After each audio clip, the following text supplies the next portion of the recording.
पक्षी ये सब बनाया ये किस लिए? सुंदरतम कृति मानव के उपभोग के लिए। चलो इनकी सहायता से तुम काम करो, लेकिन कर्म फल मुझे समर्पित करो। ये मेरी सृष्टि है, आओ हम एक खेल खेलते हैं। मैं तुमको सब वस्तुएं दे रहा हूं और तुम कहो कि तुभ्यम वस्तु गोविंद, तुम्हारी वस्तु है, त्वदीय वस्तु गोविंद, तुभ्यम एव समर्पय। तुमने मुझे दिया है गोविंद, मैं तुम्हें समर्पित करता हूं। ऐसा एक खेल हमारे बीच में चले। और यदि तुमने इस सृष्टि की वस्तुओं को अपना स्वीकार कर लिया, ये तो मेरा है, ये घर मेरा, ये बच्चे मेरे, ये परिवार मेरा, तो तुम मेरे के बंधन में पड़कर फिर से घूमो इस 84 के फेरे में। भगवान ने सृष्टि का विस्तार किया। ब्रह्मा जी के मन में इच्छा जागृत हुई कि मानवीय सृष्टि का विस्तार हो। ब्रह्मा जी ने अपने संकल्प से सनकादि ऋषिगणों को उत्पन्न किया, तो उन्होंने सृष्टि की प्रक्रिया का विस्तार करने से मना कर दिया। वे समाधिस्थ हो गए, भगवत भक्ति के लिए चले गए। फिर 9 प्रजापतियों को उत्पन्न किया। उन्होंने भी अपने संकल्प से कुछ हद तक सृष्टि का विस्तार किया, लेकिन सृष्टि का क्रम आगे नहीं बढ़ा। जब सनकादि ऋषिगणों ने सृष्टि के विस्तार का मना कर दिया, तो कुछ क्रोध आया ब्रह्मा जी को, और उनके भ्रूमध्य से क्रोध स्वरूप भगवान रुद्र का जन्म हुआ। भगवान के नाभि कमल से ब्रह्मा जी का और ब्रह्मा जी के भ्रूमध्य से शंकर जी का जन्म हुआ। ये एक क्रम भागवत में बताया गया। बोले शंकर भगवान की। रुद्र ने भी सृष्टि के विस्तार के लिए मना तो नहीं किया, लेकिन जैसी सृष्टि बनाई भूत पिशाचों की, उससे ब्रह्मा जी ने कहा ये तो संहार की सृष्टि है, तुम इस सृष्टि के विस्तार को रहने दो, कैलाश में जाकर वटवृक्ष के नीचे भजन करो। अब ब्रह्मा जी चिंतित हुए कि सृष्टि आगे कैसे बढ़े। जैसे ही उनके मन से चिंता व्याप्त हुई, उनका शरीर 2 भागों में विभक्त हुआ।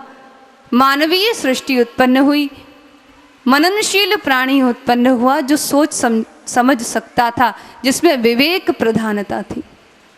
विवेक युक्त प्राणी उत्पन्न हुआ। अभी तक जितने प्राणी थे उनमें बुद्धि की तो प्रधानता थी, कुछ निर्णय ले सकते थे, लेकिन सही क्या है गलत क्या है उसको अलग अलग करके सही का चयन करना, ये विवेक अन्य प्राणियों में नहीं था।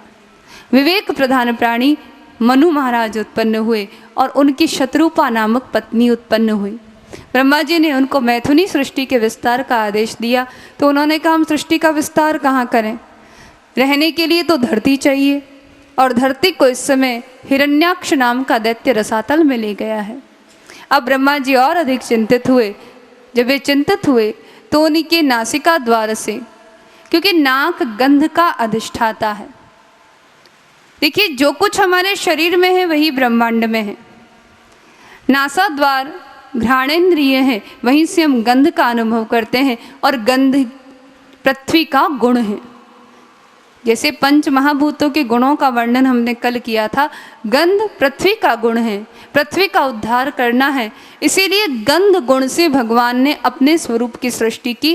ब्रह्मा जी के नासा छिद्र से भगवान वराह प्रकट हुए। बोले वराह भगवान की। उस समय भगवान वराह ने ऊंचे से वेग के साथ समुद्र में छलांग लगाई, और समुद्र में छलांग लगाकर रसातल में पड़ी पृथ्वी को अपनी डांडों पर धारण किया। हिरण्याक्ष उनके पीछे दौड़ा। उस समय वराह भगवान ने पृथ्वी का उद्धार करके उसे समुद्र पे स्थापित किया, और फिर हिरण्याक्ष के साथ भयंकर युद्ध किया। एक तमाचे के प्रहार से हिरण्याक्ष का वध कर लिया। बोलिए असुर निकंदन भगवान की। पृथ्वी देवी को वराह भगवान की पत्नी माना जाता है। उस समय देवताओं ने, ऋषियों ने भगवान वराह की यज्ञ स्वरूप में वंदना की। जितम जितम दे जित यज्ञ भावना। हे वराह भगवान, आप यज्ञ स्वरूप हैं, क्योंकि हिरण्याक्ष लोभ का प्रतीक है, और लोभ के वशीभूत ये पृथ्वी को रसातल में ले गया था। पृथ्वी संपत्ति का प्रतीक है। लोभ का नाश दान से होता है, और दान का सर्वोत्कृष्ट स्वरूप यज्ञ है।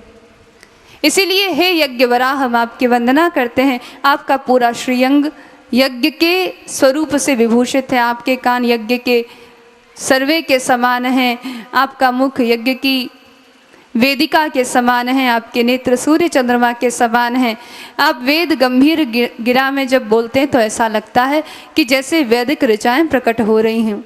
हे यज्ञ पुरुष, हम आपकी वंदना करते हैं। उस समय विदुर जी ने पूछा कि ये हिरण्याक्ष हिरण्यकशिपु कौन थे, ये कहाँ से प्रकट हुए, और ये हिरण्य